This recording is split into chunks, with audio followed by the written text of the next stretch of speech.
Mayong adlaw mga suryan, karon ubani ko ninyo atong diskubrihon ang usa sa mga nindot nga lungsod sa amin ang bahin sa Sugbo, ang Borbon. Ako si Matt, dinilan sa atong programa nga para gyud natong mga lagan nga ganahan og hilig kayo mag suroy-suroy.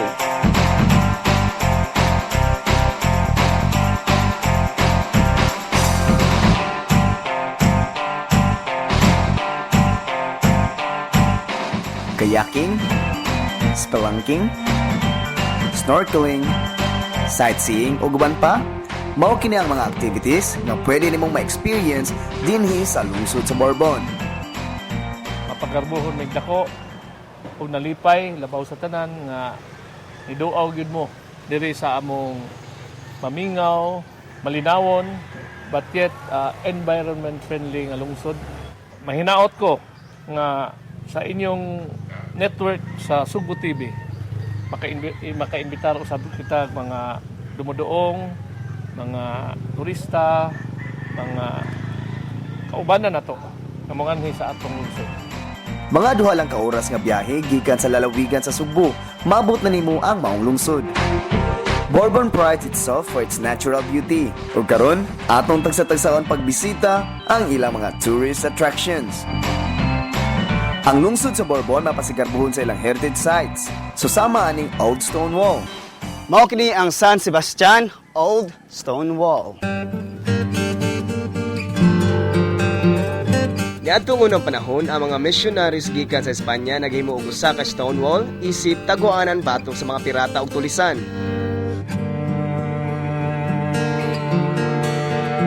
Laing heritage site mao ang ilang museum, din gi-display ang klaseng-klaseng kaptangan na lapas na gatus ka tuig ang mga panuigon.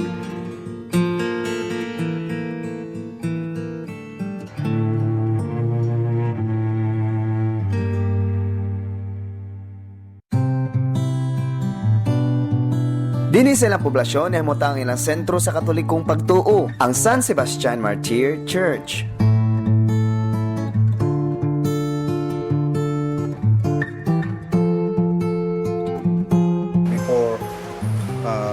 Borbon was had a parish had a church. We used to what we call it. We have only a chapel. Then when the year came 1874, something like that, we had a parish. And before that, we used to go to Sugod to go to mass when we still don't have a church. And also we have 6 parish priests who had served in this parish. So right now we have and in Sunday, actually in Sunday we have only 2 masses in the morning, and every day except Tuesday, that's Parish Praise Day off. We had early morning mass 6 o'clock.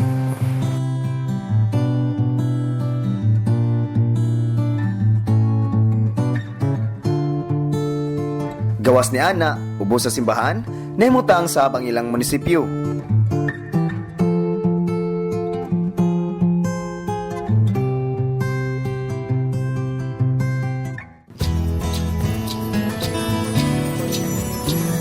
Gibisita usab na ako ang balay nga sikat dinhi sa Borbon.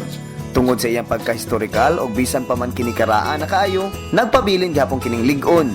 Mao kini ang Sepulveda Antigua Ancestral House.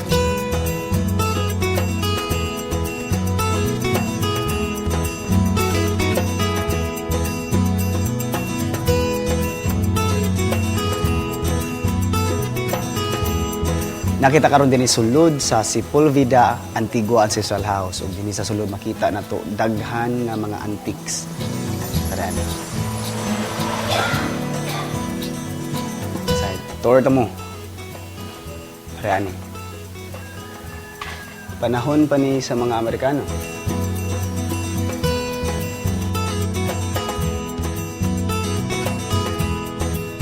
Istorya ini sugad sa ilang sugad sa sinugdanan gamat man ako og buot. Ako god natamo ko sa 1935 sa ato pa sa 1940 45 liberation. There was gera.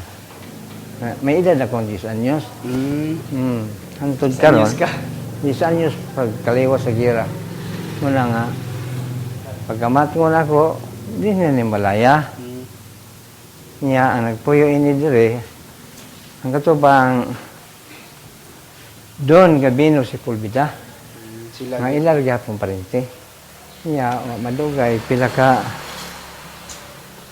tuig, napalit ni aning naguyong ang tiwa. Kini Malaya. Hantod ang tibuok asinda, nila doon gabino si Pulbida, napalit gyapon naguyong ang tiwa. Sa kaniadto, kini Malaya, ipoy ang ginisong nga si Pulbida. Nya kung mag-fiesta, aron magabot. Pista, magpundog ni sila. Kaya hawag man yung balay kumun. Kumun na ng bayaron. Daghan mga bisita ng mga rin. Oh. Ang iyang mga kaigsuunan, tanan. Sa ato nakita kasagaran nga mga ancestral house kay ang gigamit nga haligi kay tugas. Sama niini. Kay ligon og malast og pila ka years or even 100 years more. Alam mo siya, ang tugas gina, tugas kananan. Kananan niya. Ano lang po siya? Katunga.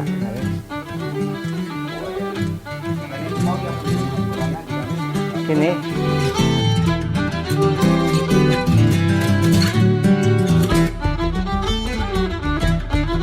Excited na ba mo musaka og bukid?